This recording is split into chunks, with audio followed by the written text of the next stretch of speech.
Well, Jeff and I figured the best way to ease our pain from this Sunday was talk a little baseball. We are back on the RotoWire Fantasy Baseball Podcast, all coming up next.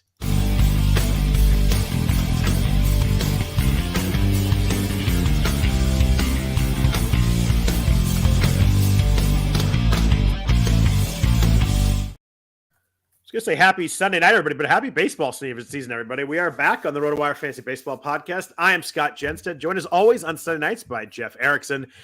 Not the best day for Jeff or me in the football world today. So we're if we seem a little more down than normal, it's not our fault. It's someone else's fault. So Jeff, aside the penalty at the end of the game, there, how are you doing? That's a hell of an aside, Scott. It's a hell of an aside. So what's worse, a penalty like that or losing your quarterback on the first drive of the game and the game penalty like that over 10 easily minutes? A penalty like that. I mean, so? At least yeah. I mean, but like we never like the game was we never. I feel like we never played the game. No, you didn't. That's the whole point. I know, but like that's just you play the whole season.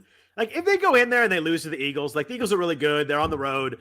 Like that's fine. If Brock struggles and it's 7th round pick stuff, I get that too. But like to not have any idea what would have happened in the game is just so maddening. Yeah, it is. It is. I mean, there's so many other things, but you know what? They played their asses off. I'm proud of the team. I'm confident in the future, but I also I tweeted this out. I'm haunted by Dan Marino. Made it to the Super Bowl, amazing year. Like, oh, he's got plenty more to come. Never made it back. It's the NFL. It's tough to get back, and one or two injuries that do happen. The Niners were like, oh, they're gonna be back right away, and then Bosa tore his ACL, and it's like, oh, well, we'll see again. And they have gotten back to the championship game, but boy, they just can't get over the top. It was rough. I was hoping for you and I could describe our own little podcast civil war here as we right. Niners we're planning Bengals, to drive to Arizona together to go watch the game and hate each other. But I did have feelers out for that, and I'm rescinding all those feelers now. I did not put feelers out. You went last year, right? Yeah, you went last year. Exactly. So, and I think I acted too quickly last year. I probably could have saved a little bit of money, but then again, Niners fans are a different breed. So, anyways, moving on. Let's talk baseball. So, I had a bunch of people that tweet me about, you guys want to talk about last season because I think our last podcast was like 4 days left in the season. I was, I don't know, second or third overall, but it kind of assumed I wasn't going to win it. But a lot of people asked me, how that worked out, how do I feel about it? Because I was pretty down. I think our last, it's a common theme, me being down on our podcast. But so I thought a little 2022 post-mortem. You ended up winning your main event league, right? Your first win, right? No, I didn't win the league. No, you won your primetime football league. Is that what I'm thinking of? Yeah, I won primetime football. I finished third in both of my mains. So I cashed. Yay. Cashed in both. That was good. But I went from third overall to third in my league. So yeah, that is because there was a time like a month left. I think we're both top 10 or at least right in there, and it was was looking fun. September was bad. So I still finished fourth overall. Won a lot of money, more money that someone should win playing fantasy baseball. So it's hard to really be too upset. But I was pretty down. The money was big, but it's obviously a lot of money. You can't downplay that. But like, I really wanted to win more than anything. I've been playing this for a lot of years. I really want to win a main event, both for, the money, both for winning it, both for everybody seeing you win. It's just like one of those things that I would say, a goal to win one of those and to be that close. I think I was in first overall with 10 days left, maybe 5 days left. It's tough because like football teams, you just never know when you get back. It's really hard to get back there with that little time left. Yep. And, I think the lesson I learned is I played for the overall too soon. Okay. I think that might be it. I mean, it might just been my hitter. I had the wrong hitters on the stretch too, but I was chasing saves. And, we talked all along and how I was a little light on them. I thought I could make up some ground in the overall in saves. However, I think that the trade-off was, by doing that, I put some lesser pitchers in, Ian Kennedy, and, got lit up a couple of times and didn't get those saves. And I wasted chances to get Ks and wins and all that. And, so it goes. So I didn't cash in the overall. I mean, I think I was in a couple of the stronger leagues. You were in one of your two was super strong as well, as far as leagues go. And I lost ground. And, the thing is, they don't give up either. They're picking up players too. And they're probing at weaknesses or trying to improve themselves. And, I think I spent too much time on that and not enough on everything else. So would you say that you'd wait longer to concentrate on the overall and focus on your league a little longer? I mean, it's tough because you get you get that chance at an overall, like you sometimes just got to take it. I mean, there's so much money that goes in that prize. It's a huge prize, a lot of overall money. Do you regret doing it, or you regret it didn't work out well? That's a good question. It's a hard fence right there. I don't know what side you jump on. Yeah, I think that's a really, really tough question, because if you wait until September to try to catch some saves, it's probably too late. You know, I mean, that's the whole point. Yep. I mean, I guess I regret my identification of who could close. Jimmy Herget, though. I mean, he's like emblematic of my. That was mad. Your Herget up and down was maddening. Yeah, because he got all the saves after I cut him, and before I picked him up, and pitched pretty well. It's just they weren't tossing him in there. But so my biggest lesson is just how badly I handled like the kind of whole last 3 or 4 weeks. Like, I made baseball not fun for me, which is just utterly stupid, immature, pathetic. Like, I just handled it terribly. It's not like I like stopped watching games because like I don't want to watch my pitcher get lit up. I'll just check the scores later, and I kind of ruined baseball for myself the last 3 weeks. It was not fun, and I was just so dumb because I do this for fun. I know it's a lot of money, and I wanted to win, but like the whole fun of winning would be watching your players do well. And that's what I enjoy doing. So my biggest lesson is if I get up there again, I'm just not going to handle it like I don't know what the word is for it. Probably something I can't use here, but curmudgeon's a really good word. I'm curmudgeonly enough as it is, but I've really ramped it up, and like. I was just, it was weird because I was like, I don't want to watch this game and then be in a bad mood later. But like, it's just not fun at all. Like, I made the last 2 weeks not fun, and I really regret that, because being up there should be something that's really hard to do and something you enjoy. And I enjoyed zero of it, and I would definitely change that next time around. Yeah, I think that's a good call. Just remember what we're here for and all that, blah blah blah, and but you know, it's easy to. I mean, but then again, when you fly that close to the sun, I can understand. And it's funny because my first thought was like, what did I do wrong, or what could I have done better? And I looked, and like my pickups were still pretty good. My top hitters just died. Like, it just I had guys, and I never would have benched them. So like it's hard to fault it. But you look at like my top 5 hitters, 4 of them. Jose Abreu had 1 home run after August 3rd last year.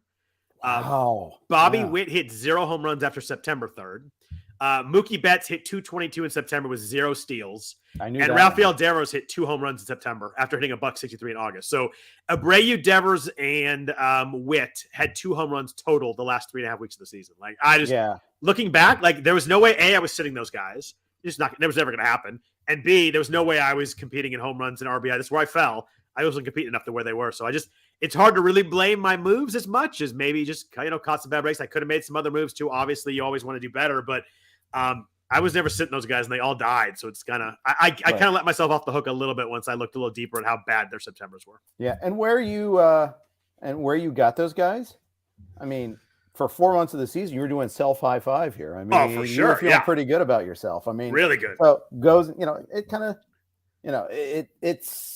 It goes. You goes with the territory. You get it's all about the timing. Yeah, I'm not up there in September if it's not for those 4 guys being really good the first 4 months of the season. You're right. So, but it's tough. I mean, I think the lesson is just kind of how to deal with stuff. And I mean, making baseball and making fantasy baseball not fun is just utterly stupid. It's just it's a horrible way to deal with it. And we're here to have fun. I love this as a hobby, and I have family and other work. Like, to make this thing make it not fun, I think was I just handled it really badly, and I regret that pretty largely.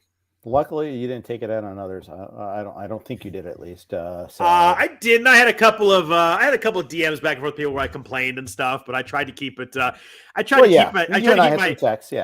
keep the venting to people I like and know that also played, but I didn't complain about it to my wife or other friends that don't care about it. So I was good about that, but I just didn't. I just not making it fun. Just I regret that a lot. Yeah. So how is 2023 looking for you? Are you drafting yet? What kind of where are you at right now? Because I am a lot of people know I usually I'm a late prepper. I usually actually start prepping the day after today. I usually wait like NFC, AFC championship games. I usually I'm kind of in football mode, basketball mode. I just kind of take a break from baseball. Like, tomorrow's usually the day I jump back in. So I've not done a lot of breaking down players and that sort of thing. But where do you fall right now? I have completed the XFL, 1 Gladiator League, 2 NFBC 50s, and I'm deep into a Arizona Fall League Fall League Speakers League. But you guys draft that in like November, the first part, right? No, that's a different one. This one is just the speakers, and we do a slow draft beginning in late January. So we're like 40 rounds into that. So you're fairly fresh and early, and you haven't done a ton. You've done obviously more than me. I still don't feel prepared. Yeah. By the way, I even though like I'm doing projections and writing articles, I still don't feel prepared yet. It's going to take another month till I really feel like I've got the player. You wouldn't feel great if you got to sit down and make your pick in 60 seconds right now. I would not want to do a main event right now. Yeah, you and me both there. So what does draft prep look for you right now? What are you kind of doing to get yourself ramped up for March? Honestly, drafting is kind of a good thing because it battle tests my projections. Frankly, talking about it every day helps me. Yeah, that's the thing, and we're starting to talk more on SiriusXM. Full-time baseball, like on February 20th, I believe, is when we switched to days. But I should know this. Are you guys back in the mornings yet? That's when we switched to daytime in the gotcha, mornings. okay. Yeah. Nice. So we're still nighttime for another 3 more weeks, but and we'll be mixing in baseball and football and basketball talk and all. But it's going to ramp up. But obviously, we're doing the podcast now. That's going to be great. That's amazing. And I think it's going to be that's going to help. And just writing, just projecting, we're going to do a set of roundtable rankings. That's really going to force me to up my game. I feel like your friend Peter Shanky is trolling us a little bit, saying it's good timing that our NFL teams are eliminated and we're doing the podcast immediately after. Forgive him. He's a Vikings fan. I was going to refrain from all Minnesota commentary at this point. So I didn't want to get myself or anybody else in trouble. So thanks for that, Pete. Anthony Gialdi jumped in the chat too, saying some nice things. So we always appreciate that. We love to see him right there. So prep for me is I dig in pretty good on. I go player by player. I don't do a lot of like studying the projections, but I look at each player, look at their ADP, and then I'll look at what they did last year, what I think they did this year, and I'm mostly looking for guys I think are over or undervalued in drafts. I don't do my own projections like you do. I obviously benefit from some of the work you do and the Bad X and Steamer and that kind of stuff. So I look at those, but I go player by player. So I need to start getting going pretty soon because it's a long process. It's an enjoyable process. I like prep, so I like to wait and not burn myself out, but I do enjoy that's where I uncover guys. That's where I uncover guys I really want to draft or not draft. And we always talk about how ADP and groupthink and everybody kind of settles in. But I think in baseball, that's not nearly as much case. Like football, by the end, like everybody's drafting the exact same list and it gets pretty boring. But baseball, there are always guys that are going early that I don't want no part of. And there's always guys that are going late I do want to draft. So I think that's what makes fantasy baseball so great. Yeah. And you don't do projections, but you do rankings, right? Of some sort. You use players you like. I do. Whether it's not it's not like a strict ranking, but at the same time, you're formulating who you want, who you like in this group, who you like in that group, and all that. So I've got to know when we get to my pick who I like more than others. So I'm mostly in tiers, and on my sheet I bold who I want, and I obviously so much of my baseball is who you draft next is based on who you drafted already. So a lot goes into that. But by the time we get to draft day, I'll have a pretty good opinion on every draftable player. I don't go quite as deep as some of the DC people. I don't go 50 rounds, but that top 450, I'll have a pretty good opinion on how I feel about most of those guys. Yeah. I mean, I feel like I'm catching up with like the Zach Waxmans of the world who have done like 55 DCs and 27 other Gladiator drafts. Gladiator, by the way, for those people who don't know what that is, you can't do it anymore. They're done. But NFBC rolled this contest out, 23 players drafted, period. No reserves, no free agents, no roster management whatsoever. Just draft. It's fun. It's not even best ball. It's one team. And I think Zach was one of the people that kind of came up with the concept on a message board. And I forgive me for not mentioning everybody else that was part of it there, but it's a fantastic idea. I did one of them. It was a blast. I think it's just great to like those people in November and December that want to draft. It's you scratch that itch really well. You get in and out pretty quick. It's fun. You don't manage it later, so you're not worried about doing too many of them or that kind of thing. But it sold out fast, dude. They did really well. They did really well with that contest. Yeah, they did. And they didn't want to keep it going and have another one because it would kind of eat into the DCs as well. Yeah, I think the DCs probably got a little bit slow because those people that really had that itch to draft usually jump into DCs. I think go do a Gladiator that did that instead. Pete Shanky has another comment. He said that all the experts hate Michael Harris. Well, that may be true. Drafters do not. His ADP is 27 right now, so he's going late second round. Popular guy. Where are you on Michael Harris, Jeff? Well, yeah, and the experts are pushing back against the that very ADP. Yes, so exactly. I get it. There's a concern about platoon splits. There's a concern about strikeout rate. And he had a high BABIP last year. These are all three valid concerns. He also gets power and speed. He even adjusted in the last month of the season. Batting order seems better than it was last year. Also, I mean, age to level. I mean, he did this at such a young age. You got to be impressed with that. I wouldn't be surprised. Do you worry about a couple slow weeks and he maybe ends up hitting 6 and they kind of swap him and Ozzie Albies? Sure. And I think they might do it even like on a platoon sort of basis anyhow. I mean, Albies is better, I think, typically against lefties. So, I wouldn't be surprised if that's something that happens. That said, I'm very loyal to him. He was. Yeah. I picked him up in one of my 2 mains last year. Picked him up in a couple other leagues, and he was massive. 19 home runs, 20 stolen bases in only 114 games. I mean, that was as good as a pickup as we had last year. Yeah, I'll tell you that. This is just a general concept. Do you have a hard time with like being loyal to a player that did well for you like this, and then maybe overvaluing the following year? I do. I used to have the problem of like holding a grudge against guys who were bad for me. I got rid of that, but I still have the loyalty to guys that were good, and I need to get rid of that too a little bit because obviously every year changes. The ADP is different, years are different. But yeah, there's been many times where I'm like, oh, this guy was great for me last year. I want him back, and something I've tried to get rid of, but I still have it a little bit. Yeah, and I do that. Your password here is Dansby as far as that goes, but sometimes it pays off. Your password here is Nelson.Cruz. Yes, exactly. It used to be paid off for many years, by the way. But last year was a little. When's he ever had a bad year? Oh wait, he just had a bad year. Well, I was going to come at some point. Now he's a value. Now he's a value for you. Yeah, I like when he signed in San Diego, right? Yeah. Kyle, and he had eye surgery too.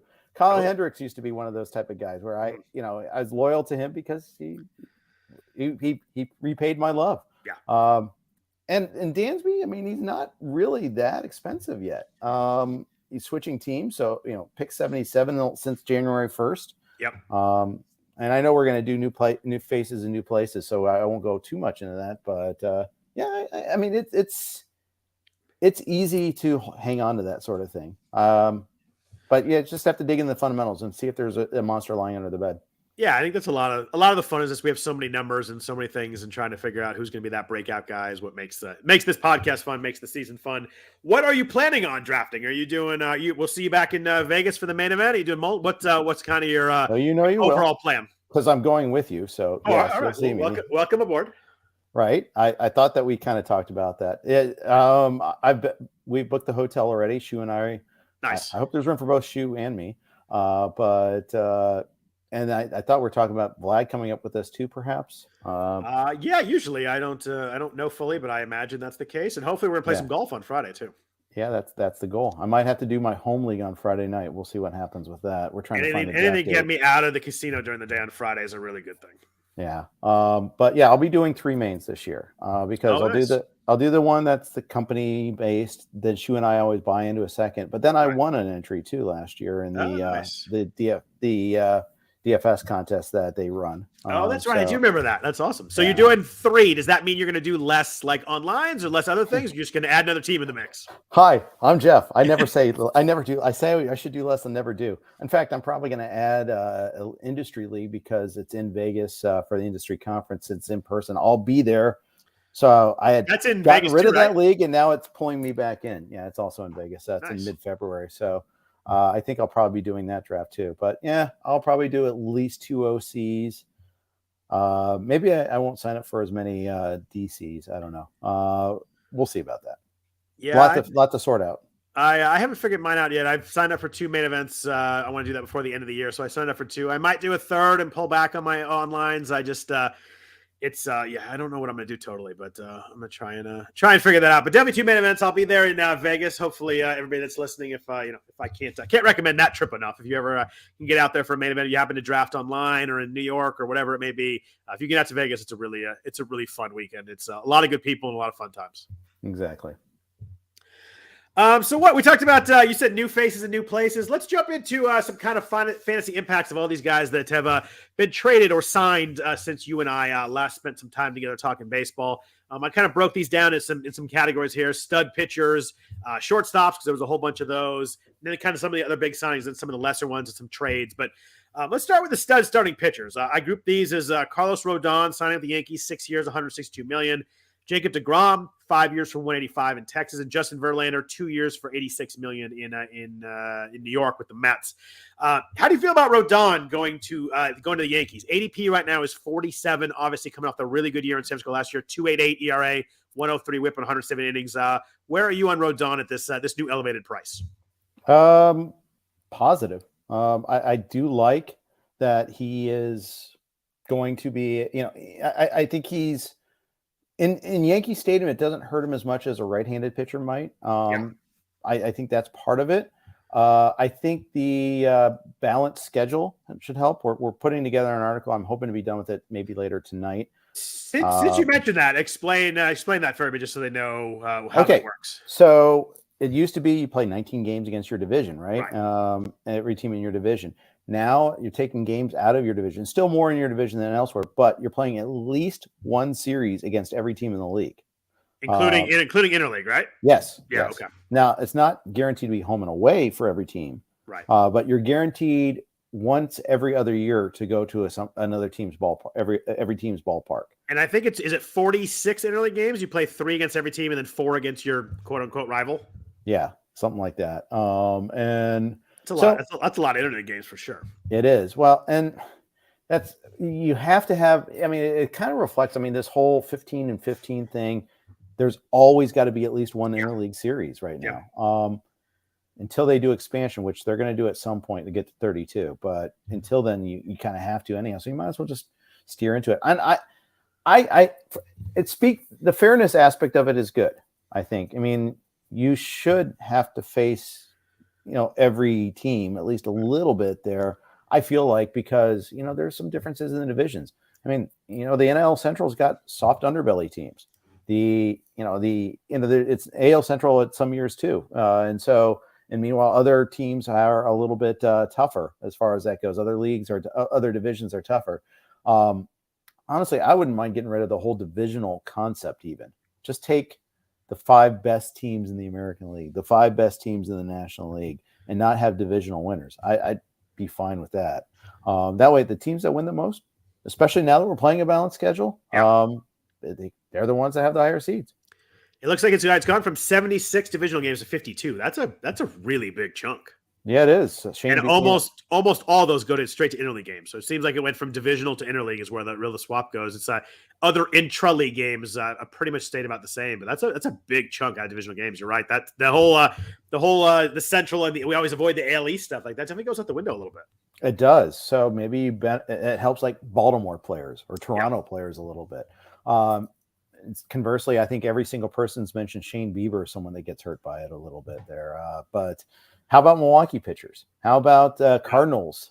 And they're hitters on those teams. You just lost a slew of games against the Reds and Pirates. Yeah, and their pitching staffs. Yeah, no, it definitely matters. And there's other new rules. We're talking about the new bases may affect stolen bases. I don't know how much. Obviously, it went way up in the minors with that and the pitch clock combined. Right. It seems weird to me that adding that much length or that much size of the base makes that much of a difference, but it definitely did in the minors. So we definitely have some changes. We don't know what the heck is up with the ball, which is probably the most important thing that we just can't quantify at all because it was crazy in 2019, then dead last year, and it's just that's a hard one to figure. And so we won't know there. But going back to Rodon, obviously you mentioned the thing with the lefty, really good last year, 33% K rate, 7% walk rate. The key thing for me with him is 55 starts the last 2 years. The guy that we always worried about breaking down. He was always getting hurt when he was in the White Sox, and swinging strike rate is 14%. More than anything, he's taken the mound the last 2 years, and that's the key, which has really made him valuable. I'm old enough to remember when the White Sox didn't tender a contract to him. Because reasons. Didn't want to get, didn't even want to have an offer and a matching offer, I guess, as the case is. I'm forgetting the exact type of term because I'm not in the right mindset, but didn't offer him a contract, basically. Didn't, when he could just accept and all that. Let him walk instead, got no compensation for him. So good job, White Sox. At the 3-4 turn, if you need a pitcher, pick 47. How do you feel about Rodon at the ADP this year?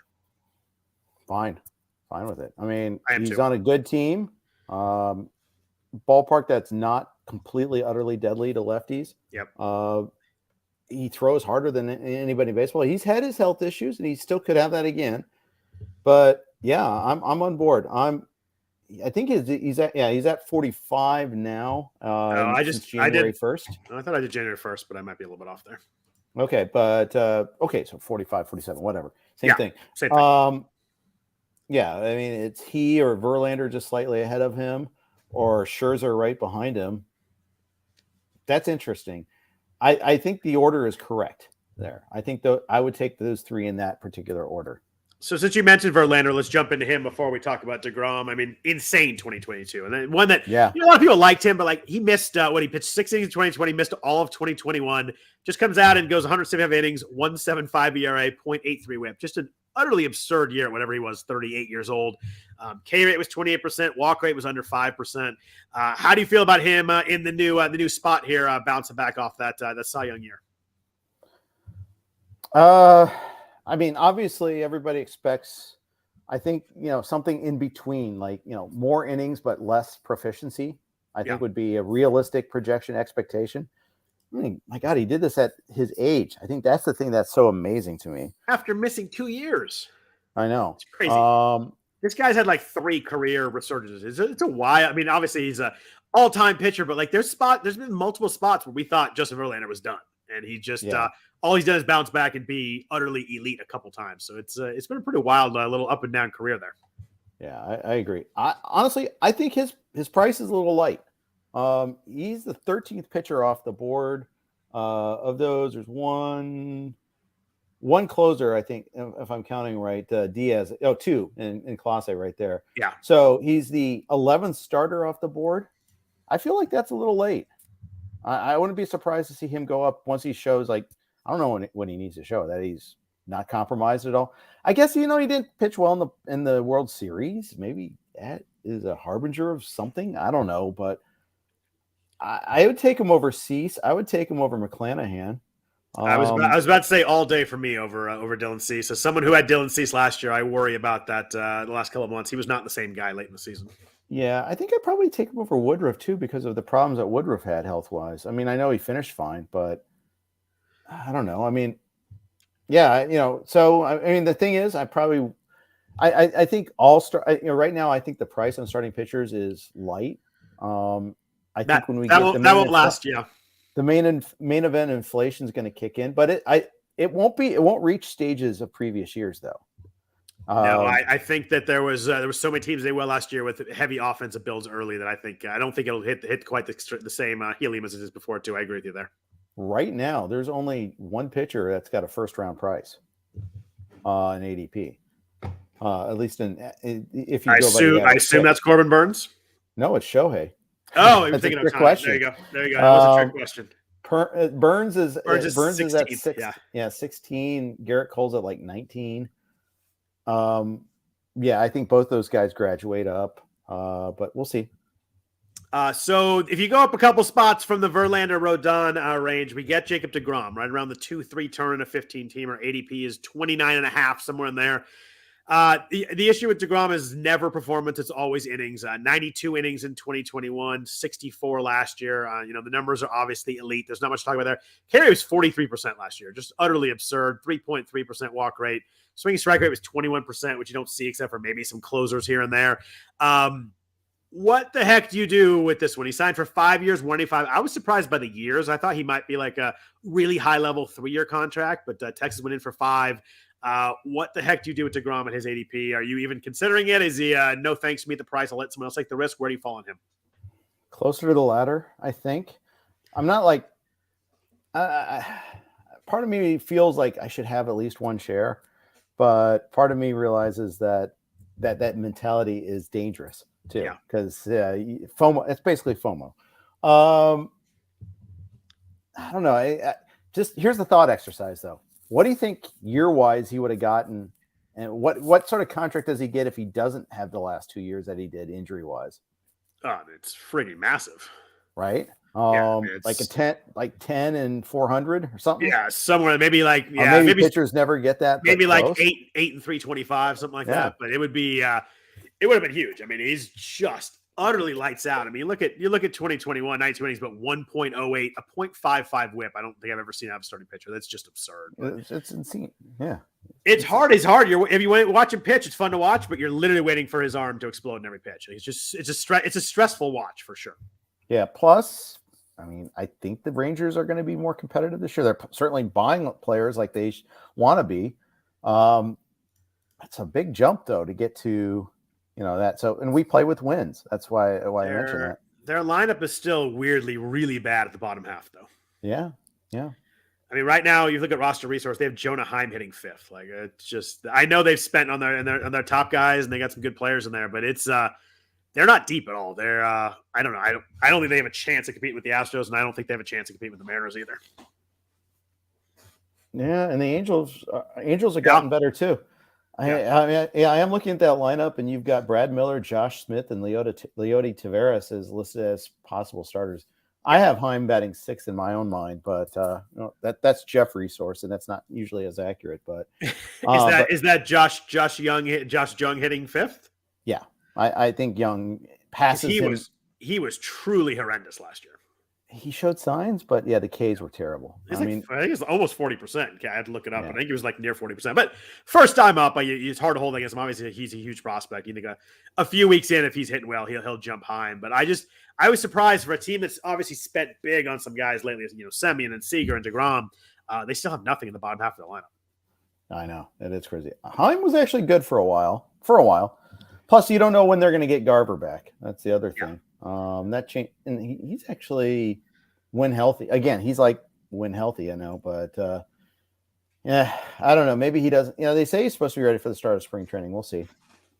Yeah, it's they're an interesting team. Let's talk about the shortstops. There's I think last year and this year were the big shortstop years. Last year was Seager and Javier Baez, and there was someone else in there that I'm free. Oh, Lindor, obviously.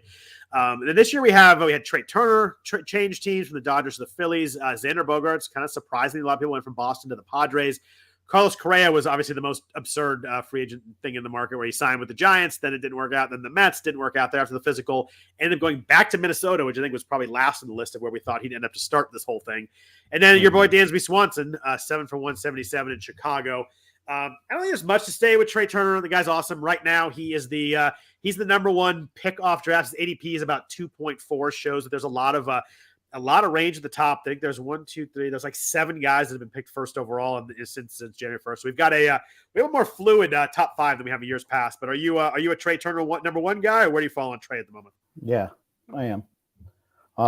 I think you can make a case for Judge, but even though everything, the regression monsters are screaming at me, but at the same time, I mean, he was so clearly head and shoulders above everybody else.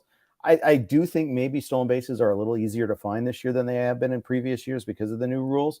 But yeah, Turner's still number 1 for me. It's close. Acuna's also got a case. Do you find yourself making a case for Julio at all? I think I can see the case for it. I'm not making it, but I can see it.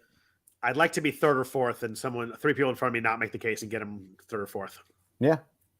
Because it is it's a freaky line. You look at the 50% hard hit rate, all that stuff is really fun with Julio. But yeah. But are you taking him 1 since you asked the question? You did get a number 1 slot last year in the main. So. I did. If I were picking today, I would probably take Julio 1, but that's without a lot of research and stuff. But position wise and stuff, I don't know where the depth is quite yet in the player pool, but I think I'd go Julio 1 at the moment if I had to pick. If you threw me in a draft right now, I think that's where depth in player pool doesn't matter in the first round. Yeah, that's true. Yeah, I don't care about an outfielder shortstop there. I just think that, talking about a guy who's 22 and went 28, 25 last year, I know the stolen bases fell off, but he actually hit really well late in the year last year. Like, I knew the stolen bases fell off, but the fact that he didn't fall off hitting-wise shows me a lot. I think that team is up and coming. He drops the strikeouts a little bit. He could be a total monster, including the batting average. I think that it'd be hard for me not to click that one there. I get the other cases. I get, Trey was 21, 27 last year. Do you have any kind of feel for how much you think he runs in Philly? Because I think that number, the stolen base number, probably determines whether he's worth that number 1 pick or not. I don't feel strongly about that because we don't have a whole lot of data on what Thompson does and does not like as a manager. And frankly, Philly had a lineup that just wasn't a running lineup. But at the same time, just as one example, I mean, Kyle Schwarber had 10 stolen bases last year.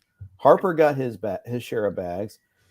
They just don't have that many fast guys. I mean, Castellanos isn't going to run. Hoskins isn't a runner. You know, you get Real Muto ran too. Actually, now that I'm thinking about it, I think Turner's going to run. Real Muto really ran. He had 21 bags last year. Yep. Do we think that Turner leads off to start? I would think so, right? Turner, Schwarber, Hoskins probably until Harper comes back. Only Dave Roberts doesn't bat Turner lead off. That's true. Although the third was nice for RBIs last year. He went 100 and runs in RBIs last year. That was it was hard to not be happy with that. Oh yeah, I agree. Fun fact, by the way. Good, please. You know, I had to throw away. I think I tweeted this out, but I'm going to repeat it anyhow. Freddie Freeman had more stolen bases than Mookie Betts did last year. Yeah, I mentioned Mookie Betts had the 0 in September. That's why. But yeah, I was surprised by that too. Betts felt like he was really, really good last year, but it was more the home runs than it was the stolen bases. Mm-hmm. And the slump kills everything. You know that when you're not getting on base at all, you don't run. Yeah, he ended up hitting 269. He kind of fell off late. I think I had to look at that. But 35 home runs, it's still and 117 runs. It still worked out. So great. Well. Yeah. How are you on Xander Bogaerts? ADP is 86, moving to San Diego. So one of those guys that I always struggle with because I think maybe he's better in real baseball than fantasy baseball. Last year he was 15 home runs, 73 RBIs, and 8 stolen bases. Not super exciting. Did hit 307. Obviously, batting average is a category that's big. Only over 23 home runs once in his career, and that was the Happy Fun Ball 2019 year. Hit rate was under 40%. Barrel rate was down at 6.5%. K rate's good. Swing strike was up a little bit. I have a hard time paying the price on that. I love him as a player, but in fantasy wise, I just always feel like I'm a little underwhelmed. I don't think Petco helps him. Maybe it doesn't kill him, but it definitely doesn't help him. In the last 3 years, he's got an OPS of 88 points higher at home than on the road. Now you take him out of Fenway and put him in Petco.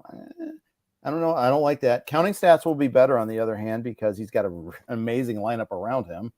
But I guess if you're not, but maybe not. If you're getting fewer hits and definitely fewer power hits. Yeah, if you just look at park factor last 3 years on Savant, the rolling average, Red Sox is the 3rd best park. Petco's the 29th best park. Yeah, so maybe it hurts him even more than I'm giving it credit for. And I know it's not the home runs aren't huge at Fenway, but the overall run scoring environment's really good. Fenway is like middle of the pack in home runs, but Petco's 20th in home runs over the last 3 years. It's not great. And I think Xander's really good. I just don't know fantasy wise if he's that great. The ADP is not. It kind of reflects that. 86 is not a. It's way low. He's kind of slipped down. He was a third or fourth rounder there for a couple years. I think 86 is probably about the right price. I just never find myself being super excited about him. Yeah, I agree. Yeah, it's because wasn't he like about 4th round last year? It sounds about right. I have to look it up, but I think that sounds about right to me. He was coming off here at 295 with 23 bombs, 15 home runs, 8 stolen bases is tough. If he's got to hit 300 for that to happen. Well, and we're in an era where we have so many good shortstops too. Yeah. That at least top heavy shortstops. It does drop off at some point, but he's going as shortstop 11 right now. Wander Franco is going ahead of him, at least since January 1st. Okay, so I don't get that. What am I missing here? Because I know he's a uber prospect and all that, but people are just really betting on the power coming. I mean, he had no pop last year. Mm-hmm. He didn't have a hard hit rate. He didn't hit the ball hard. His barrel rate's under 5%. I know he's this stud prospect. He's probably going to end up really good, but we're talking redraft fantasy. I just don't see that price on Franco. I'm in lockstep with you on this one here. I think the one draft I did the one Gladiator draft I did, Franco went a lot later. He went at pick. Where did he go? He went at pick 117, which is proper. I mean, that's about right. That's good. Give me Dansby over Bogaerts and Franco. Tony Edman goes ahead of him. I don't think I agree with that because I don't think it's a lock that Tony Edman leads off. And if he doesn't lead off, I think he gets hurt a lot by everything, across the board. But Tim Anderson goes after Bogaerts, and I'd give me Anderson. If you take Franco at his ADP 86, are you expecting him to hit I'm not going 310? to. So I know. But I'm saying, if you are, like, what do you think is the rationale? Like, you're just expecting he's such a stud prospect that's all going to come at once? Or are you expecting the stolen base to pop up, the home runs? I just don't know where you're kind of banking your. I guess you hope he hits 315 or something like that. I don't know. I think it's one of those, he commands the strike zone so well, or at least he's awesome at that. That everything else follows at some point in time. It's kind of like the stud generational Vlad Guerrero prospect thing, except writ smaller. But yeah, I mean, he either has to hit for more power or he has to run. Yep. Maybe he's close on both. Never done either, though. Yeah. The thing is, he was smoking the ball in the first 6 weeks of the season last year. And then he got hurt and he dropped off. Franco, that is. He was. Yeah. You're right. He was really good in April. He had 4 home runs and hit 313. So I mean, the power was there earlier in the year. It's just maybe he was never healthy. But yeah, I mean, I think at some point he's going to be really, really, really good, and he's obviously a stud keeper guy. But man, in redraft, I just don't see it at the price. Yeah. But what if he goes? Okay. Well, no, I'm not even going to go there. I was going to suggest maybe spring training narratives, but I don't think you're the type of person that would be swayed by the spring. Was your narrative like he comes in 25 pounds heavier and hitting jacks in spring training, or well, that 25 pounds heavier, and then follow that, you're getting exit velocities that follow. Sure, right? Okay, that's one thing. But just the he's hitting 375 and all that. Yeah, line drives to all fields. You can almost see the headline now. Yeah, I'm gonna need, the best shape of his life writ large for that to work. I was a fade last year, and I'm going to be a fade again at the price. I just don't think I think there's going to be someone that likes him 2 rounds earlier than me in almost every draft. And it's funny, we talk about Bogarts. The other guy next to us, Carlos Correa, kind of falls in that same range, like awesome real world player. But then you look at the stats and you're like, it's just never really that exciting. He has 26 home runs once, and that was in 2020. Never hit 30 home runs. Hard hit rate and barrel rate were actually pretty promising last year, though. It was 45% hard hit rate, 11.5% barrel. So maybe it's coming around. 22 home runs, hit 291. That was probably his best overall fantasy year since he's not stopped running. Obviously, he had a couple. The first rookie year was obviously really good. He stole a lot, but he hasn't stolen a base since 2019 either. Yeah, it's not great. Yeah, I mean, the fantasy world's been ahead of this a little bit. For sure. I don't think it's been, because it's been a long time since he's run, and it's been a long time since he's made it through a fully healthy season, blah, blah, blah. Great defender, but that doesn't help us. Yeah. The ADP is 115. I feel like that's maybe actually the right price for this year. Like, that's actually usually I'm like, he's too high, but I think at 115, when I look at some of the gains he made in hard contact, I do think that maybe we're finally at the right price with Correa. I can see myself taking him for the first time in a while. Yeah, that's, by the way, that's shortstop 15 among shortstop eligible players. Shortstops are right good. Behind his old team in Jeremy Pena, and just barely ahead of Ahmad Rosario. So it's an interesting spot. It's interesting because there's actually a pretty decent drop off after that. Yeah, you're right. It's always kind of a stud. So what you're saying is get one of the first 15. Yeah, maybe even 2. So you were very in on Swanson last year, Dansby Swanson, moving from Atlanta to Chicago. Are you back in this year for another round of he was good for me last year? Time to get back in. Sure, at this price, yeah. He's shortstop 9, pick 78. Yeah, I'm in. I wish he stayed in Atlanta. I will say, if you listen to our friends, my friends Glenn Colton, Rick Wolf, their rules of engagement: don't get a player in his first year of his contract year. Does that go for only if you change teams or anybody who signs? Like, will they be out? I think more. Will they be out on Judge then, or no? No, I think more change teams. But maybe. I mean, I think change teams which encompasses trade and then signs too, like Lindor. Okay. I think, it's the whole idea is you can finally relax. You got that big deal a little bit, so I get it a little bit. But then again, that is a discounted rate off of his production. Yeah, he's been worth more than pick 78. Yeah, I mean, he had 18 steals last year. He's never had more than 10. I mean, if he keeps up the running, he's he's definitely worth that price. It's just a matter if he steals 10 or 20, and that makes a huge difference. Yeah, and I will say, the Cubs lineup is nowhere near as good as the Braves, nor is in the ballpark. Sometimes can be as good, sometimes can be way worse. He's going to have to deal with Atlanta. With April and May weather in Chicago, and that's going to be huge. So maybe in trade leagues, trade for him in the summertime. So that's a good segue because my next segment is on guys who got traded. With first one I want to talk to you about, we had the catcher trade. We're going to leave out the Manny Pena part of this trade because I think it's pretty irrelevant for our fantasy leagues. But Sean Murphy was traded from the A's to the Braves. I still don't know why we got Manny Pena back in the deal, but William Contreras went from the Braves to the Brewers in that deal. Interesting enough, they're just about the same ADP. Them and Wilson Contreras are kind of all in the 110 to 115 range right in there.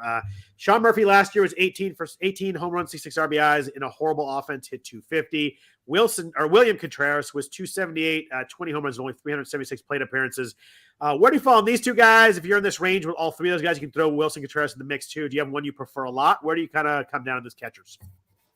I like both Murphy and Contreras here. They both land in good spots, and Contreras now has a clearer path to playing time. Huge. I think, and Murphy too is going to be fine with the playing time. And they do have, and Darno's a legitimate counterpart, but they found ways to make it work last year. But Contreras has suffered a little bit. Murphy's not going to sit like that. No, they didn't. They didn't trade for Murphy to play 85 games. Right. Right. Exactly. And then Murphy improves lineup and ballpark. I like it a lot. And then didn't he sign after that too? I think he did one of those Atlanta deals that always looks good to the team. Yeah, they somehow always make that happen. Yeah, 6 years, $73 million. Of course, the guy also got $73 million, so I don't feel too bad for his discounted deal. Yeah, and it's always the case with these guys. As a catcher too, you just never know how long that's going to be. I don't fault him too much for that. So yeah, and in Contreras, he's getting a lot of playing time in Milwaukee. That, and a reasonable place to hit. Roof open versus roof closed. They got those splits again. And I think it's always roof closed is good there. Yeah. Whereas in Houston, it's the other way around. I always get that struggle with that. Your A's got Estuary Ruiz. I think he's the big name in that one there. Maybe Kyle Muller too is kind of important, but it still felt light in the trade. It did. As I always do whenever the A's dump, I run over to James Anderson and tell him to give me a full report. And I think his impression was it felt a little bit light too, which is what the A's do. Muller I think is maybe if it works out a good SP3 kind of guy on a team, and then Ruiz is I don't know. He's fast, obviously. He can play defense. Probably they're going to play him in center field as their plan right now, which means maybe they've fully given up on Christian Pache already, who was one of the main pieces of the Matt Olson deal. And I think Pache is out of options too, so they'd have to play him or cut. I don't even know what they're going to do there, but it seems like doesn't seem great for a guy you just traded for a year ago. That's all right. They got Shea Langoliers in that deal. They're fine. That's why they didn't need Contreras back in the deal. I don't even want to talk about it. I'm sorry. That came across as trolling. I'm sorry. No, it's troll away because they're embarrassing. It's criticism, actually. Yeah. I like Contreras. I like William Contreras a lot here. Look at how much he just hit the ball so hard. 46% hard hit rate, 13.5% barrel. The guy just mashes.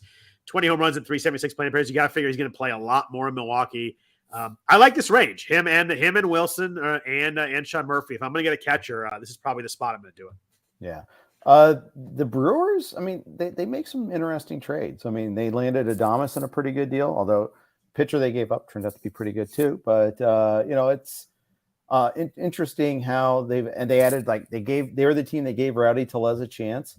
But they've kind of had this weird offseason. They traded away Hunter Renfroe, and we're like, what are they doing? I still kind of what are they doing? Because they're kind of committed to Garrett Mitchell and Tyrone Taylor as two of their starting outfielders. Yeah. But then they added Jesse Winker in that deal with the Mariners. Opened up second base for Urias. It's an interesting mix, but I kind of feel like they're just, as always, one big player light. They're never in on the big free agents. That's always my criticism with the Brewers in a division where it can still be had. And they still, they got the studs up front, but they still have Eric Lauer and Wade Miley in that rotation, and that is just that's tough. 40% of your starts. So yeah, it depends if Ashby ends up starting or relieving or what happens there too. See, I think they're going to go 6-man like they did last year. Makes sense. And Lauer is fine. I like Lauer. I think he's a fine fourth starter. I don't think he's much better than that, but he's fine as your fourth. Yeah, looking at his numbers, I think that's fair. I was probably a little too dismissive of him. It's not as bad as I think of Eric. I mean, I guess that depends a lot of what Freddie Peralta can give them too. I think that's probably a lot of that's up in the air too. Yeah, no kidding. Was the Adamasios at Drew Rasmus? Is that who they got in the deal? Is that the pitcher you mentioned? Okay. No, yeah. Another big catcher trade. Toronto and Arizona made a deal. Lourdes Gurriel and Gabe Moreno going to Arizona. Dalton Varsho headed to Toronto. Dalton Varsho is fully drafted right now, Jeff. ADP is 37 right now. Coming off a year where he hit 27 home runs and 16 stolen bases. A really good year. Obviously, a really good year for someone who's catcher eligible. One more year of catcher eligibility. It seems pretty clear that he will not be catcher eligible next year, but he is this year, and that's all that matters. What do you think about Varsho at the ADP? So Toronto made a big deal about improving their outfield defense. And the interesting thing about a guy that's catcher eligible, he's actually a plus defensive center fielder or a plus defensive outfielder. It's a pretty good athlete right there. Yeah, really good athlete. Some concerns about his platoon split. And Toronto wanted to get more left-handed also. If you look, they were really right-handed before. They may have mixed in a token lefty, but it was always like Biggio. It's like, they need to get a real left-handed hitter. So they feel like they did that in Varsho. Toronto, and they also added Kevin Kiermaier, who's going to play center fielder for at least 67 games this year, and then we'll see how many others he can stay healthy for. But and they also added Brandon Belt. So you see that they wanted to add a little bit of balance here. They made a big emphasis on outfield defense and they're changing their dimensions in the outfield. They're changing the fences. Some are going in, but up. It's funny because the one spot looks really different. Right center field is coming in like 20 feet. And then I know it goes up a little bit to like 14 feet, but right center field, when I looked at the one spot, that might be a big difference. Yeah. So again, it's a weird setup there for them. They're kind of committing to Whit Merrifield playing, although I guess Espinal can play some second too. And Springer finally gets out of center field, which is probably good for him and for them both. So where do you fall on Varsho with the price? Obviously, stolen bases at catcher are gold. He also hit 27 home runs. You look at his contact stuff is not overly impressive. Hard hit rate's really low, 35%, but the barrel rate was pretty good. So when he gets it, he really gets it. Moves to a stacked lineup, obviously moving from Arizona to Toronto. My guess is I won't get there in the third round, but I get the theory with that kind of speed power combo at catcher. So yeah, third round seems heavy. That said, I got him towards the end of the fourth round in my Gladiator contest at pick 53, which is my first Varsho share ever. I've never been on him. I feel like, and that's another thing. It's like one of those psychological tendency things. Like, do you feel the need to make up for when you've missed out on a player or when you've undervalued a player? Do you want to right that wrong or do you want to double down? How many teams were those when they're Gladiator team? Was it 12 team? 15. Oh, they were 15. All right. I was going to say, I didn't know if they were 12 that fourth round. That's a really good price. Pick 53. 53. Was that, and that was after he got traded too, right? I don't remember when he got traded. It was before. Oh, that probably helped you. I'm sure the price has gone up since then. I did a December 15th, I think it was when we did the draft. All right. And I think the trade happened between Christmas and New Year's, right? If I'm not mistaken. Sounds about right. Yeah. Another trade in Toronto. Our friend of the podcast, Teoscar Hernandez, got dealt to Seattle, and immediately I have Jesse Winker nightmares as you go from a really good park, or actually a decent park, but you look at Seattle is really bad. Look at park factors on Savant over the last 3 years. It is dead last in runs, in run environment, and 18th in home runs. Teoscar regressed a little bit last year. I think we kind of expected that some, but still had 25 home runs, only 6 stolen bases, hit 267. Still hits the ball hard though, 53% hard contact. Barrel rate was up to 15%. Just stung the ball still pretty well, but the K's went back up, which is a big problem. Went back up to 28.5%. Swing strike rate's big at 15%. How do you feel about our friend Teoscar? New ADP. Last year was about the 2-3 turn was about pick 30. This year we're pick 71. Are you back at that price? Does Seattle scare you as a ballpark? Where do you kind of fall with him? I mean, it scares me as a ballpark, but you're getting the discount, right? Yes.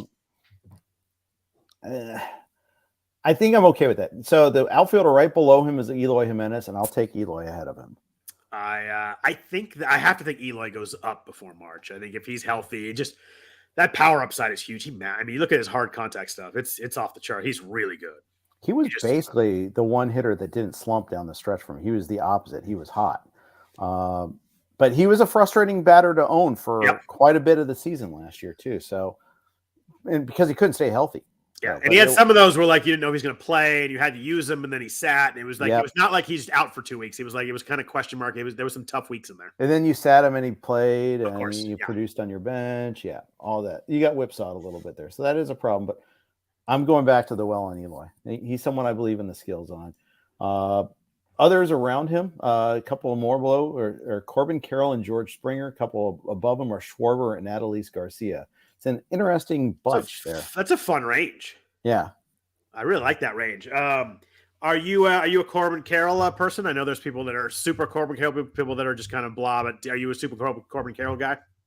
I am a Corbin Carroll guy. Yes, I've read and heard some stuff recently as I've started to get into it. There's some people who think it's gonna be coming fast with Carroll, and obviously he's a huge prospect. But there's some stuff that some of the exit velocity stuff that shows that, and he's so fast too. He's fun. That was just to say, fast is the operative term. That first to third stuff with him was nuts last year. Yeah, it's stuff you like to see. If he starts making better contact, harder contact, more often contact.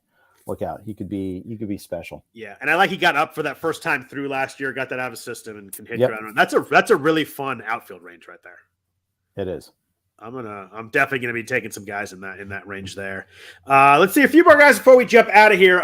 Probably the biggest surprise to me in terms of like overall contract this year was Brandon Nimmo in New York. I did not think he was going to get $160 million. He got 8 years from the Mets, $160 million. I thought that was huge. I really like Brandon Nimmo too. I think it's a real world kind of thing. He's a really good outfielder. He leads off. He gets on base. But fantasy wise, ADP's 167. Last year, he had 16 home runs, 3 stolen bases. So he doesn't run, even though he leads off, but does scored a lot of runs. Scored 102 runs. Are you a Brandon Nimmo and fantasy guy? I usually am, but I think the price at 167 feels like maybe it's a little bit high, a little bit hyped for me this year.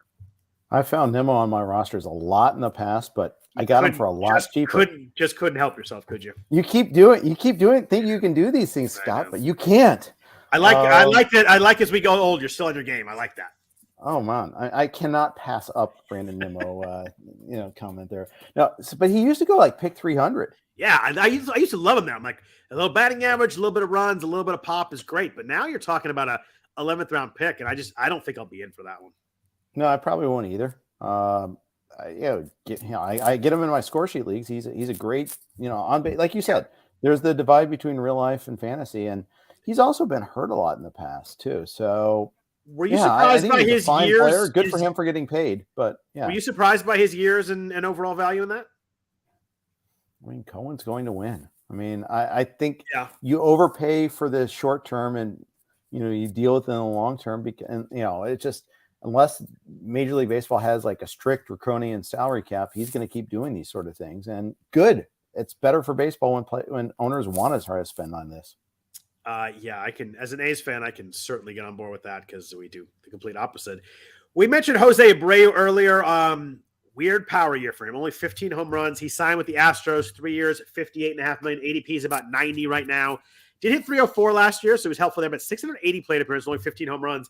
But it's a weird profile you look at. The hard hit rate was up. His barrel is down a little bit, but still 9.5%. Then you look at home runs for fly ball, which usually, his career is like 18%. He was 9.6% last year. Do you kind of think that Abreu is kind of a fluky down home run year? Are you worried about the pop? Where are you on Jose Abreu moving to the hated Astros? I don't hate the Astros like you do, but I do. I'm worried.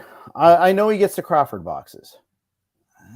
I mean, you mentioned the power drought in the second half last year. Maybe that the Crawford boxes help him a little bit, but he's Chris Liss has always been anti-Abreu because he's an accumulator. He's one of those guys that gets there by volume, and I think there's some truth to that.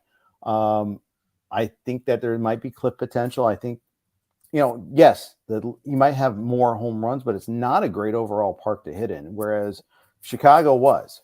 And I think he's going to get hurt by that a little bit. Great lineup, though. I don't know. It's a trade-off. Does Abreu hit 5th and Kyle Tucker hit 6th there? God. And then does that mean Pena hits freaking 7th?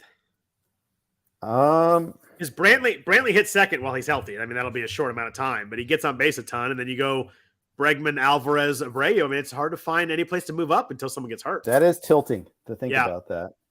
The Tucker part is the part that bothers me. Right now, roster resource lists just like that. Altuve, Brantley, Bregman, Jordan, Abreu, Tucker, Pena. I'll say this. I'm going to get a lot of Jordan Alvarez if I can this year. Oh, right in the middle of that lineup. Dude, freaking mashes. Yeah. Oh, what a great spot. I was everywhere I could get him last year. What is he in the first round right now? Oh yeah. I think he is. Oh, he's ninth overall right now. Yeah. I took him over Freddie and Mookie in one draft recently. How about a 60% hard hit rate with a 21% barrel last year? That's pretty nuts. I mean, we talk about good numbers, and those are so far above the good numbers we talk about. That's insane. That's nuts. Yeah, and he goes ahead of Soto, and I think I would take him ahead of Soto. I did not do so in that Gladiator draft. That was before I feel more strongly about this now than I did then. Obviously, God, he went 17th in that draft. Oh, I feel great shame for making that decision. But anyways, I'm a little worried about Soto, by the way. So tell me, because I look at him and I'm like, oh, 10th. I'm all over that. But what makes you worry about Soto? I want to hear that. Ballpark. He did not hit that great for the Padres. He did not. It's a tough park. I mean, a great lineup, but he's again. If you're playing an OBP league, well, okay, that's a different conversation. Yeah. I think he takes too many pitches. Yeah, it's weird. I mean, when you walk 20% of the time, it's great for your team, but there's no way around the fact that he's bad for us for fantasy. Yeah. He'll score a lot of runs. Yeah. He'll get you. Yeah. So, I mean, you can build that way. But I think had I been in that spot again, I would have taken Alvarez ahead of Soto for sure. I probably would have taken Shohei ahead of him. And, the Mookie and Vlad versus Soto is a tougher conversation now. Would you take those two guys over Bobby Witt, who goes ADP's like 9 right now, but he's like 7th in the rankings in the ADP I think I'd probably take Witt because of the stolen bases and the multi-position eligibility. Any worries about how slow the last few months were last year? Moderate. I mean, I just kind of feel like this is a pedigree. It's a pedigree pick. I don't know. I mean, it's kind of stupid of me to hold Soto's last 2 months and not Witt's, though. Yeah. Although, first time he played a full major league season, maybe just kind of tired of it. Maybe I think there were some reports he's a little banged up down the stretch a little bit too. But I need to probably get that out of my mind because I'm still holding on to that from him being on my team last year and struggling late. So I need to freshen that. You need to dig in and see if it's legit. Yeah, for sure. Yeah, don't use that as a soul barometer, but see if okay, that was something that did he get found out or did he just get worn down? So finally, before I jump out of here, 2 more free agent signings, and they kind of go together. Both guys signed from Japan. One a pitcher, one an outfielder. Kodai Senga signed with the Mets, 5 years, $75 million. ADP is about 187 right now. Have you looked into this at all? I know that he throws the ghost fork pitch, which sounds really fun to root for. I watched some clips of it. I think it's probably on Pitching Ninja. It looks pretty nasty. It looks like kind of like a Hideo Nomo when he had that splitter when he first came over. Throws hard. He threw average fastball last year was like 95, 96, touched 98, 99. Obviously was really good in Japan in terms of the ERA and stuff. Do you have any feel on Senga? Have you looked into this at all? It's always hard to value these guys who come over. You just never know how guys are fully going to adapt. Yeah. And durability is a concern, obviously, throwing more innings. I think it's interesting to see like the projected systems, like the bat has them at 133, ATC's got them 145 innings, Steamer's got them at 156. I mean, that's a little light in innings projected, but then again, it's a big unknown. ADP at that price though, pick 188. Yeah. I mean, you're not paying like Yu Darvish prices. Yu Darvish coming over for the first time prices. So I think I'll be in on that price. Yeah, really, good. Should be a good team. Score some runs too. Yeah, great park to pitch in. Good park to pitch in. I think I kind of like that ADP. I mean, obviously you get some unknown there, but I think your point was key. I think the price is where it's like you can deal with a little bit of unknown because everybody else you're picking at that point is you've got some known that's negative there. That's why that their price. I think that's that works. But I will say, is he pitching in the WPC? By the way, do you know? I don't know if he is or not, but I don't either. But if he does well there, or you see some spring training highlights with the ghost pitch, the ghost fork. Yeah, it will rise. Prices will rise. He'll go over. He'll probably jump 25 to 50 He's not spots. on the Japan WBC roster. Good good quick research. Appreciate you for that. It's what I do. Yeah. Yeah, it sounds like he's not on the. I've seen a couple reports he's not on the roster, so I imagine probably kind of getting used to the new league and all that. He probably figured it was probably a good idea to skip that one. How do you feel about the WBC? I think it's fun. Makes it harder for us, but aside from that, like who cares about us? But secondly, it's harder from us as prognosticators and players, but it's fun to watch the competitions. It is. There's no good time to have the WBC is the problem. That's the big issue. I really like it too, but I would hate it in the middle of the season. So I'm glad they don't do that. Right. There's no, and after the season, guys are, they're hurt and resting up. You're right. There's no good spot to put it. Yep. You get some guys pitchers that get hurt by trying to ramp up too quickly for it. Yeah. It's a long season too. It's more stressful innings that they are, another stressful month that they have to deal with. The report is that he's going to spend time in St. Lucie kind of getting used to his surroundings and teammates and all that, so that he is definitely not playing the WBC. The other guy I want to ask you about here is Masataka Yoshida, who's coming over and playing for the Red Sox. He is an outfielder that kind of jumped on the page when you look when the projections came out. Steamer has him at some really good numbers. They got him hitting 298 with a 140 WRC plus, which puts him like among the really high level players. He's a contact guy with a little bit of pop, but never strikes out. He had 42 strikeouts and 82 walks last year in the Japanese league. The Bat X has him at 283. Steamer has him at 298. So it looks like a really low strikeout guy, average guy, maybe a little bit of pop, no speed. There was some negative. He signed for 5 years, $90 million. A couple of scouts that came out and said like the Red Sox like overpaid, like 2 times overplayed what they should have paid for him. ADP's 207. Chance he leads off as a kind of a contact OBP guy. How do you feel about Yoshida in moving over to Fenway? I mean, there was some like talk about him being uncomfortable batting leadoff too, or something like that, which you don't want to hear. But I wish he were batting leadoff in front of the Red Sox lineup from 2 years ago. There is that, right? I mean, the hard part is that there's no Trevor Story. Like that puts such a big hold on it. So you got no JD, no Bogarts. No.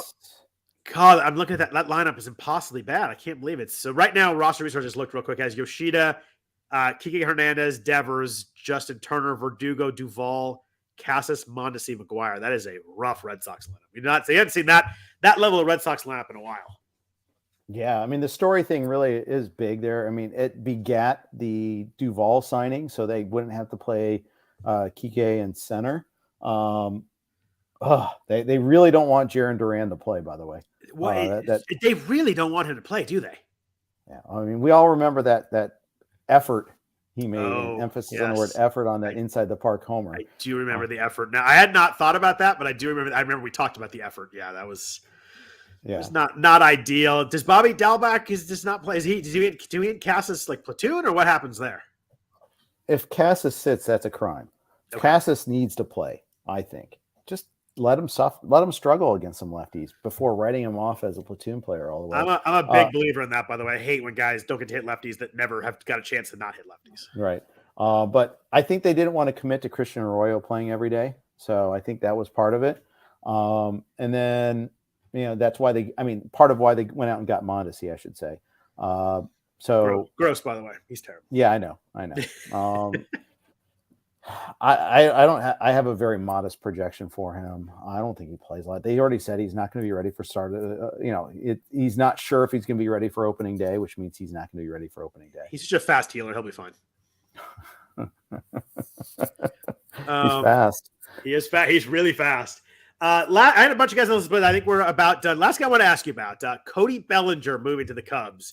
Are you out for good? Are you back in? This last 2 years have been absolutely brutal. He's like a different player. You look at strikeout rate up like 10% in the last 2 years than it was the 2 years before that. Hard hit rates is not high. Didn't hit the ball hard anymore. Strikes out a lot. Do you think we have a career resurgence at all for Bellinger? Are you leaving it alone? ADP's 185. I've passed on him so far. Okay. I'm not vehemently firmly out on him, but it seems like he's been found out and hasn't fixed it. I don't know. I mean, the Dodgers are a really smart organization, and they gave up. Fully gave up. Could have just signed it back for a year and fully gave up. Yep. They threw their hands in the air like they just don't care. And I think I'm letting somebody else take them and call it a day. Yeah, I too. I remember the whole Belly versus Yelly thing, and Yelly is the answer, but really the answer was neither. Yeah, I remember there was a time last year in the preseason I was like, I really interesting taking both those guys in the turn. Luckily, I took neither of them, but I guess Yelich stole 19 bases at least. But man, 14 home runs, that's not, and 250, that's not going to help you very much either. Yeah, it's not. Any of these other new guys in new places you want to talk about? There's other guys that have signed, but those are kind of the really interesting ones to me. There's only so much I can talk about Andrew Benintendi, to be honest with you. But Michael Conforto in San Francisco, I think I'm a no-go there, off a full year off and then moving into a really tough park for lefty power. Yeah, I just want to mention San Francisco because, they thought that they were going to have this new revamped team based on Correa at shortstop. And instead, and Judge in right field, you mean? Yeah, well, I mean, they moved on, and they still got Brandon Crawford at shortstop instead. They did some fun things that were nice. I mean, going in Haniger, I liked. I really like Haniger. I wish he'd gone almost anywhere else to hit, but at least it's a righty. But his ADP is about I think I looked at it. It's 171. I think I'm okay at that price. I think that he still hits the ball hard, hitting third. I think he's one of those guys that they probably won't platoon like they do a lot of other guys. I do.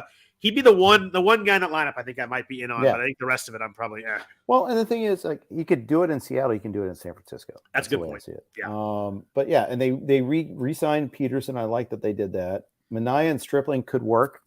I'm not huge on them, but they could work. In that park, they could be serviceable. Yeah. And I think that coaching staff maybe too, perhaps. Are you a Tyro Garcia or a Tyro Estrada guy? Sure, why not? I mean, I think he's fine. I mean, he does a little everything, qualifies both middle infield spots. That's good. Pretty popular. He's like a 12th round pick and a 15-teamer. Yeah, I mean, he's the guy you get when you get locked out of the big names. Yeah, and, that's fair. And that you're hoping like, okay, well, at least he can do something in each category a little bit there. He's not a zero in power, and he had 21 stolen bases last year. I'd like 30 this year. I'd like to take the under for a lot of money of 14 home runs, by the way. I probably do too. Yeah. I think if you're okay with him hitting 8 and you get the speed, I think that works. But I don't think he hit the ball very well. I don't think that's coming back. Look at you, Mister. I don't do any research, and you're making bold calls in the first podcast, anyhow. I guess got to keep you on your toes a little bit. Yeah, exactly. Just don't ask me about anybody not in the outline, and we're good. Mm-hmm.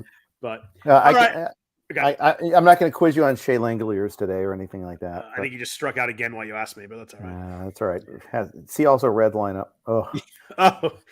We'll as we get into the preseason here, we'll talk some Reds and the A's. But boy, is it it's going to be rough for a season where our football team has made it really far. Although today was bad, the Reds and A's are just. At least we have baseball to look forward to. Yay!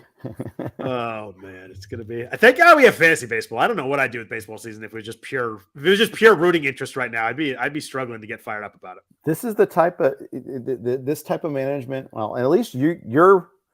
Figurehead speaking person didn't go out and say we're running a nonprofit this year, so there's that. No, he just takes video of Las Vegas sporting events and posted how great people in Las Vegas are. We're going to one up each other on who had the more painful loss today and who has the worst front office, right? The worst ownership in baseball. Oh my god! At least your quarterback's not going to have Tommy John. Yeah, which quarterback? You're starting quarterbacks Trey Lance next year. Oh God, it's going to be. The only thing I'm not fired up about is another offseason of talking about the 49ers quarterbacks.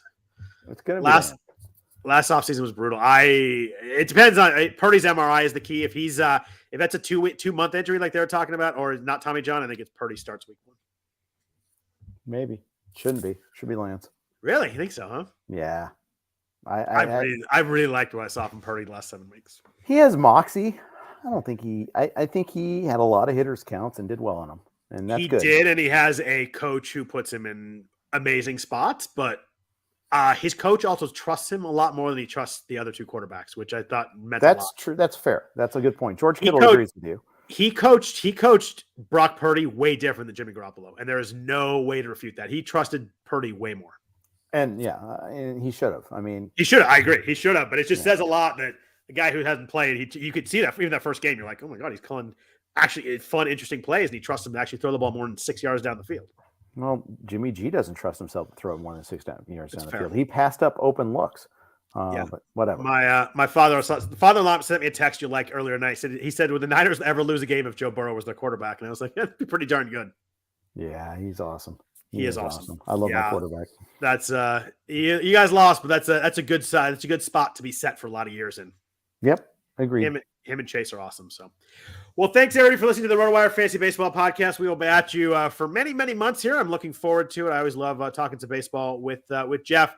We'll get into a lot of draft talk, a lot of player talk over these next couple months before the season starts. If you have any questions, you want to follow us on Twitter. Jeff is at Jeff_Erickson. I am at Scott Jenstad. We are usually on there talking less football than we have been probably in the next few weeks, but talking a lot of baseball, getting it ramped up, talking drafts. This is a really fun time of the year.